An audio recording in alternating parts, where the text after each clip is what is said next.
You want to dominate in daily fantasy football on FanDuel and DraftKings? You better nail the running back slot, and we'll give you the factors to do just that next.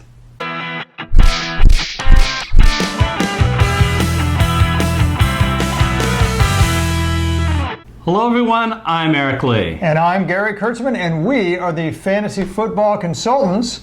So just real quick background on us. We started the Fantasy Football Consultants channel a year ago, primarily to give DFS advice to people for cash and GPP games. And Eric, last year, out of all the contests, we made money for the viewers 80% of the time, so I think we set a pretty high bar for ourselves. We did, and in our professional life, again, for background, he's an MBA, I'm a CPA, and we have worked at two of the largest companies in the world.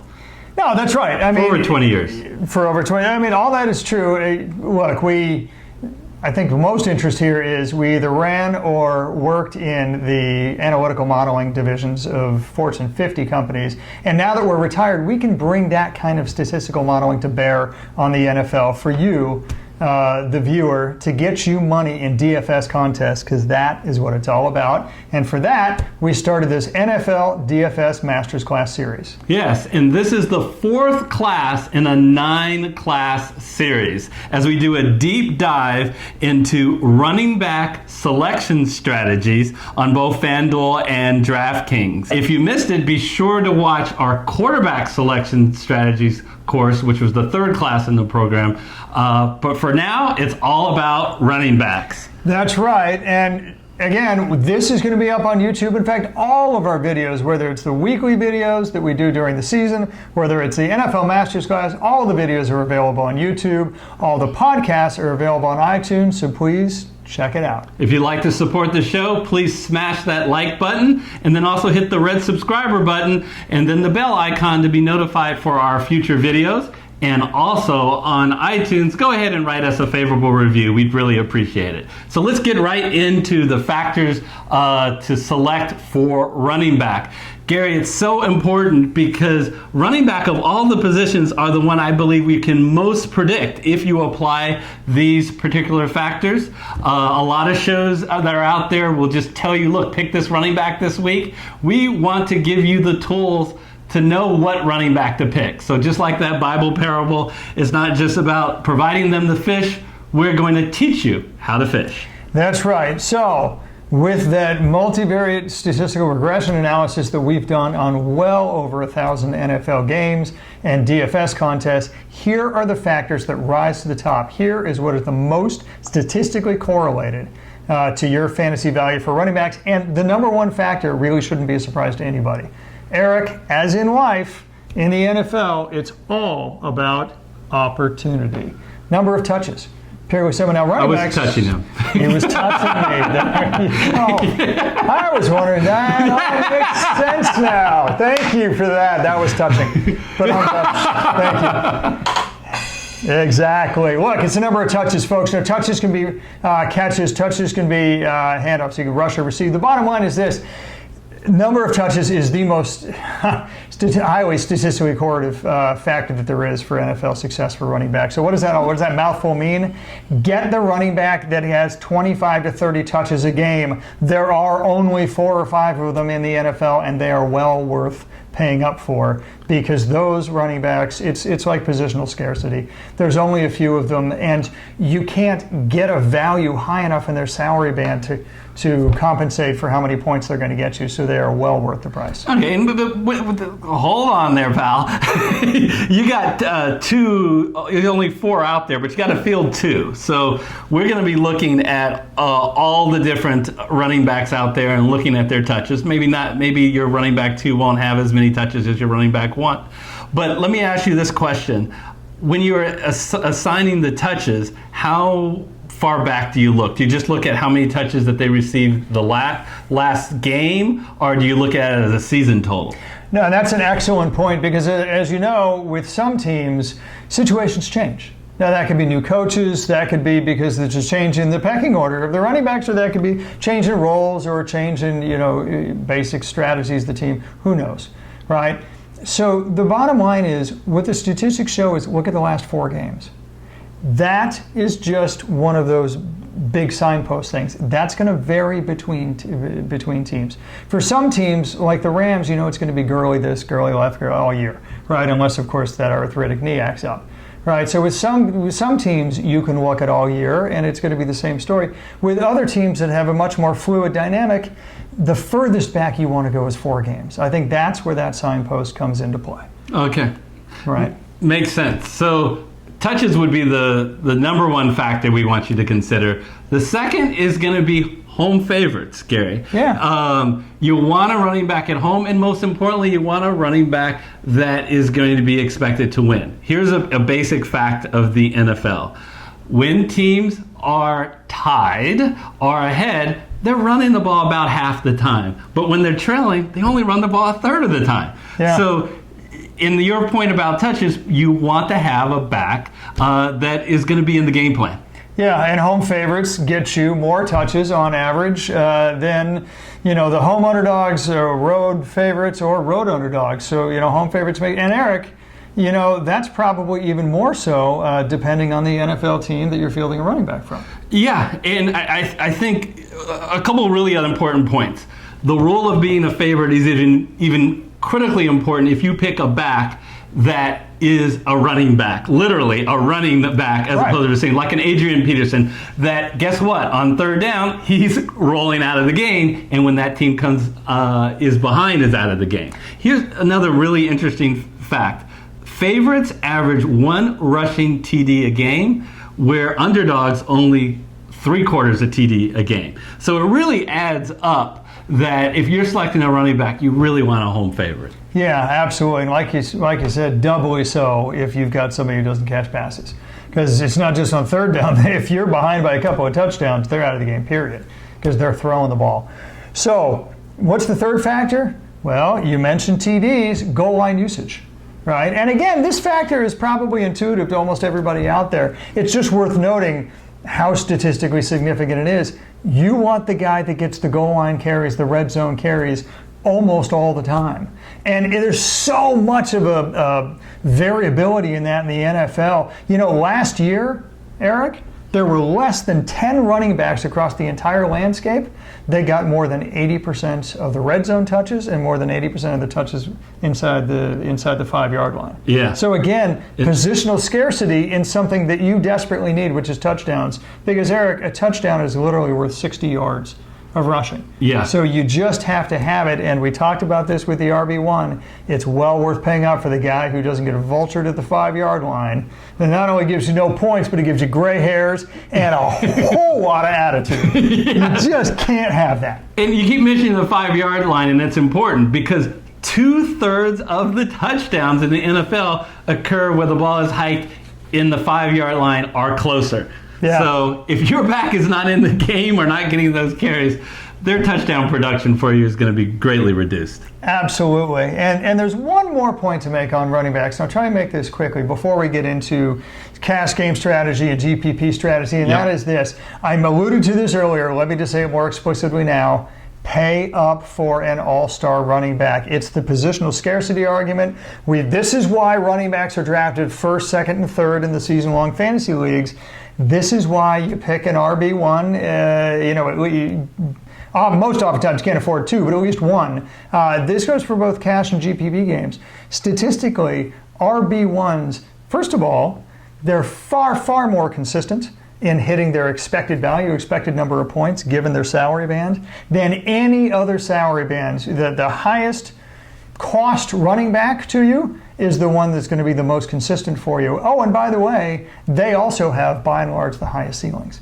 And so whether you're playing GPP or cash games, you almost have to pay up big time for one of those 5 or 6 all-star running backs. It's one of the reasons why when I fill out my lineup, whether it be on FanDuel or DraftKings, I start with running back. Yeah. Because I don't feel constrained. I have the total salary amount. Yeah. And if that running back is like you said, a bell cow, where he gets the goal line carries, he stays in on third down, and he gets a lot of touches, I am going to pick him, especially if he's in a good situation, like a home favorite, like a high implied total. So those are the keys. The other situation, Gary, that I really like, that I think that not many people take advantage of, is workhorses that might be in a good situation. I'm going to pick a guy that nobody out there thinks is a good running back, but in the right situation, you might want to go with him. In 2018, a guy like Peyton Barber. Peyton Barber played on the Tampa Bay Buccaneers. He did not have a great season because the Bucs didn't score a lot of rushing touchdowns, but he was a bell cow for that team. So if you face a team where you think that it's going to be a good script, meaning they're going to be a favorite, they have a high implied total, he's worth a flyer. And that's a great example of why home favorites are so statistically correlated. And the good news about that is that's utterly predictable. It's always, in hindsight, easy to say, I should have picked Peyton Barber. That was his game. Yeah. Well, if you'd have just realized that he was a home favorite by more than 3 points, you would have known in advance. Yes. And that's, of course, the key. Yeah. So, Gary, when you go online and you're in the DraftKings or FanDuel, there are a couple other considerations that a lot of fantasy leaguers use, daily fantasy players use, and we haven't mentioned yet. So I want to bring it up and let's have a little discussion about how important it really is. On DraftKings, they disclose what is the defense's ranking against running backs. Right. But we didn't mention that as in our top three. Is that a factor that people should be using? It's not a top three factor in terms of statistical correlation, but it is a factor. Yeah. It is a factor. What you have to weigh that against, though, is how much of that is already built into their price. Exactly. Because going against a top rushing defense, you're going to be in a lower salary tier than going against, one of the worst rushing defenses. So it's all about that. But what I can say is this, and I can't say a whole lot on the topic because unfortunately we don't have the tools to know how much that's baked into price. But I can say this. Running backs are more consistent, so this is more of a cash game kind of discussion here. They're more consistent the worst the rushing defense is.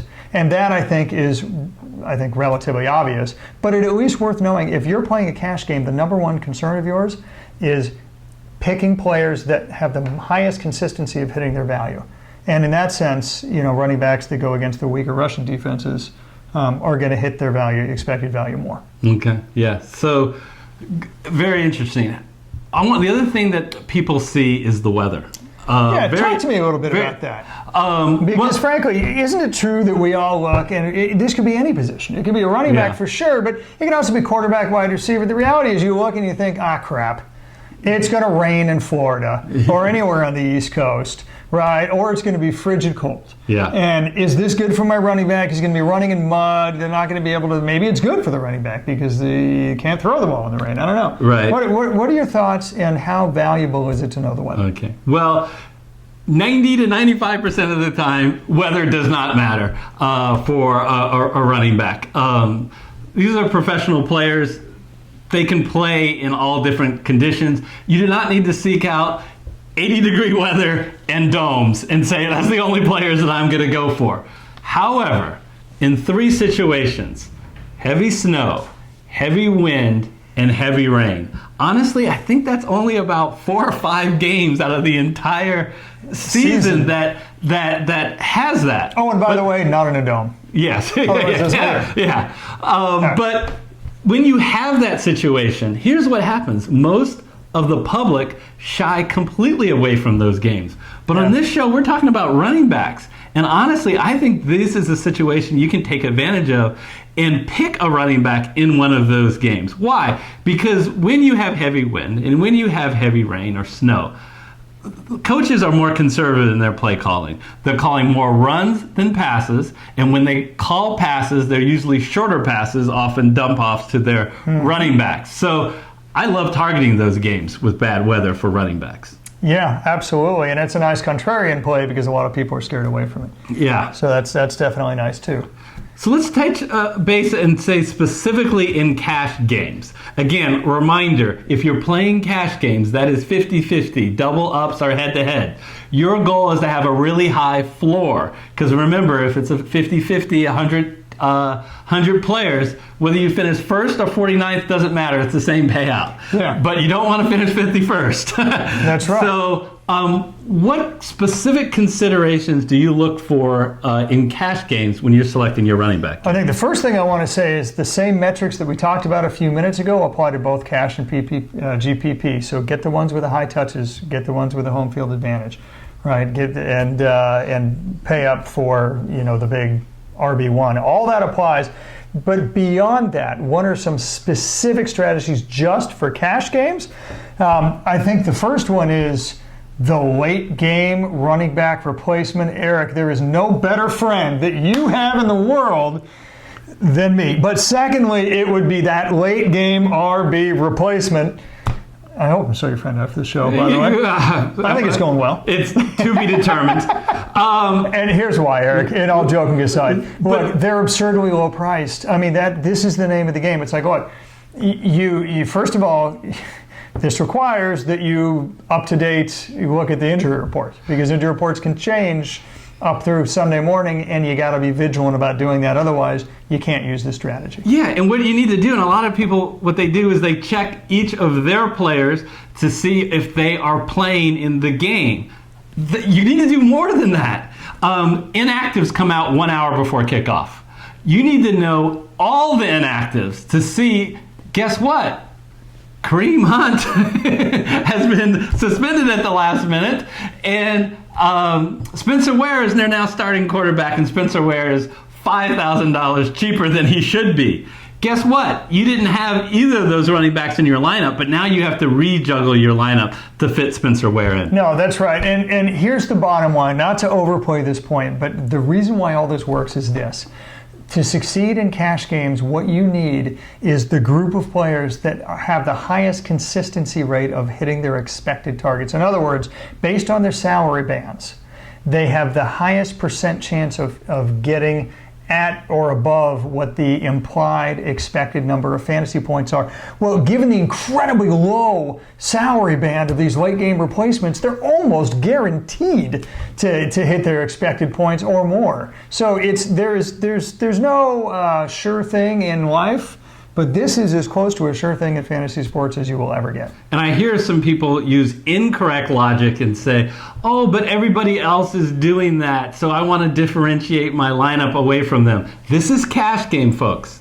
You do not care in cash games what the ownership percentage is. I don't care if 95% of the people are picking, in my example, Spencer Ware. You should select Spencer Ware as well if you see them as a big value. And to Gary's point, it frees up cash so you can spend it elsewhere, which hopefully you can get a better return. Absolutely. So what else? We talked about the late game replacement. What else is there? Yeah, just remember the site. I kind of talked a little bit about this, whether you're playing DraftKings or playing FanDuel. If you're playing FanDuel, a touchdown-dependent running back is more important. You're not going to want to use a pure pass-catching back on FanDuel. One that doesn't get goal line carries, that just comes in. But in DraftKings, he might actually be a viable option because of the full point PPR. Yeah, no, that's an excellent point because that significantly raises your expected value, expected point getter, and that's huge. So, I think the final point to make here is, and Eric alluded to this earlier, so I won't belabor it, but check the latest injury report, please, and make sure you know what you're checking it for.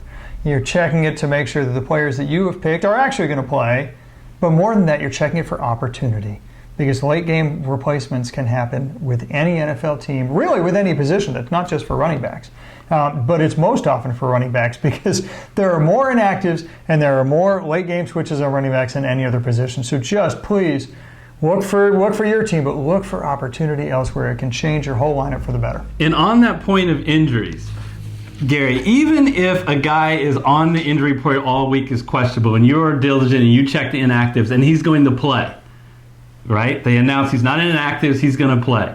He has a lower body injury. This is cash game, folks. You guys have to have a high floor. I think you should stay away from that running back, even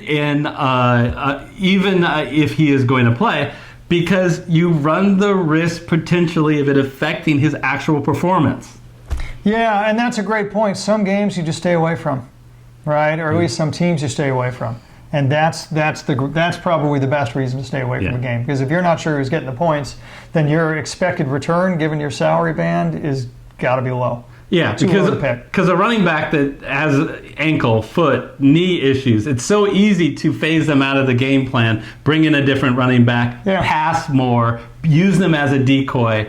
You just want to stay away from running backs with lower body injuries in cash games. And again, just to make that point even more clear, this is in cash games. We're going to talk about GPP in a second, and there are very different strategies. Okay.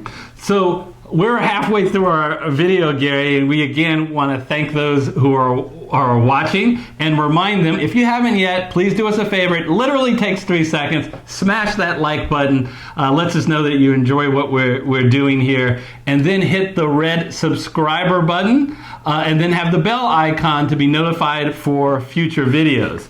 And that's important because every week during the season we film 2 shows, one on DraftKings and one on FanDuel with our recommended cash game and GPP lineups. And on those shows, specifically for our FFC subscribers, we're going to have DFS contests for both DraftKings and FanDuel. It is going to be free to enter with a total prize pool of $360. That's free money, folks. Don't pass that up. Can't lose. Come on. Free money doesn't happen every day. So now let's shift gears a little bit. Talk about strategies for those GPP tournaments. Why don't you kick it off here? Yeah, GPP, we're talking about wanting a really high ceiling. You need all your players to hit. So to the extent that you're playing players on the same team, you want to pick players that are correlated. So we talked about it in our quarterback show and our wide receiver show, the concept of stacking. And some people are going, why are you talking about stacking on a running back show? That's a mistake, folks. You should absolutely consider stacking a quarterback with a running back when it's the right running back. I'll give a great example of that. How about Christian McCaffrey out of Carolina? He catches a ton of passes, so it would be very reasonable to put a stack with him in Cam Newton.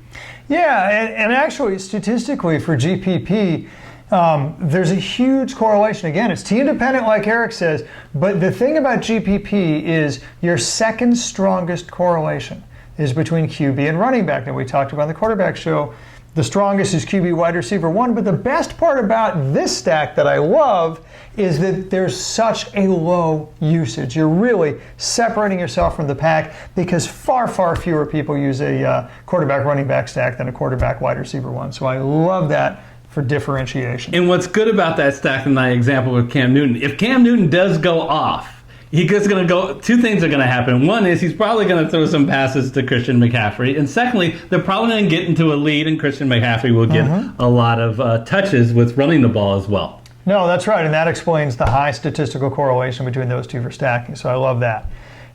What are other strategies? Well, now here's a DraftKings one. So just for all your FanDuel users, let's take a time out and hit a pause for a second. No, don't do that. Don't do that. Okay. Hit the pause button.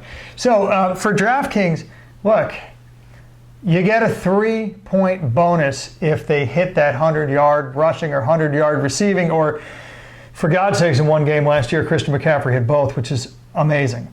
But 3 points, think about it, in GPP, if you go to the DraftKings or FanDuel Millionaire Maker contest, the difference between the highest scoring and the 100th highest scoring was always less than 3 points. So 3 points can absolutely make or break you. So predicting who's going to hit that 100-yard mark becomes important. Now, how do you do it? Well, that's a different question. Let me first lead off with what's going to sound like a pretty underwhelming stat. Of the running backs that hit the 100-yard mark, 55% of them were from favorites. Yeah, that's just a little over 50%. Yeah, that's not much at all. That's a basically useless stat. Here's a much better stat.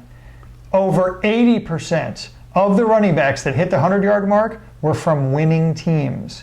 So don't worry about the favorite. The question is, how do you predict a winning team? Well, okay, it turns out that there's a big inflection point in Vegas. If you are a 3.5-point favorite or less, then your odds of winning are not too far more than 50%. We'll go into the details and whatnot, but the point is that curve hits an inflection point at 3.5. So, in other words, if you're a 4-point favorite or higher, you have a great chance of winning. So much so that of the running backs that hit the 100-yard mark, Not quite. I know I said over 80% for the winning team. It's not quite 80%, but still close, of those running backs came from the 4-point or more favorites. So that is a pretty good predictor of who's going to get that 3-point bonus in DraftKings. Yeah, love it. In addition, the other correlation, and if you're playing GPP tournaments that you want to stay focused on in relation to running backs, is a running back and a defense, Gary. Yep. Because they truly are correlated. Because if your running back has a really good day, the odds are they won, and he got up ahead and he kept running the ball. And that meant that defense of that team was able to just sit back and watch other teams try to pass on them. Yeah. And that's going to relate to more sacks, more turnovers, maybe even a touchdown return, interception return, fumble return from that defense. Yeah, that's a pretty obvious correlation, but it's a very, very useful one. The running back defense, you're pinning your ears back, you're resting the quarterback, all kinds of things, good things can happen. You bet. So those... you just don't want to pick any running back in defense combination. You want ones that are going to be a big favorite. Yeah. Again, like you said, at least 3.5. Remember that reflection point, exactly. Yeah. 4 points or more, and that becomes a good stack. Absolutely. So there we talked about 3 strategies in GPP. I could do 3 strategies in the cash games. And let's just hit the pause button for a moment, take a step back, and thank you, the viewer or the listener, if you're listening on a podcast. We really mean that. Thank you so much for your time and watching our content. Absolutely. It means the world to us. It's why we do this. And more than that, we're still a fledgling channel. Fantasy Football Consultants started last year, and we're really trying to build that football community. And what would help us out is if you shared the video. So if you like this video or like this podcast, please share it with your football friends, share it with your football league mates. And more than that, share your thoughts with us. We would love to hear, did we say any strategies or points that you particularly liked? Did we not say a strategy that you liked that you wanted to share with us? Or even if we shared something that you didn't like, talk to us about that too. It's the comment section below the video, and we would love to hear from you because it's all about broadening our community and making our videos even better. Right. And remember, this is all a part of our Master Class series. So if you're interested in seeing the next class in the series, which is all about wide receiver selection, click here. If you haven't seen all of our shows from the beginning, you can click on this, which starts from our beginning class. So again, thanks for joining us, and we will see you next time. See you next time.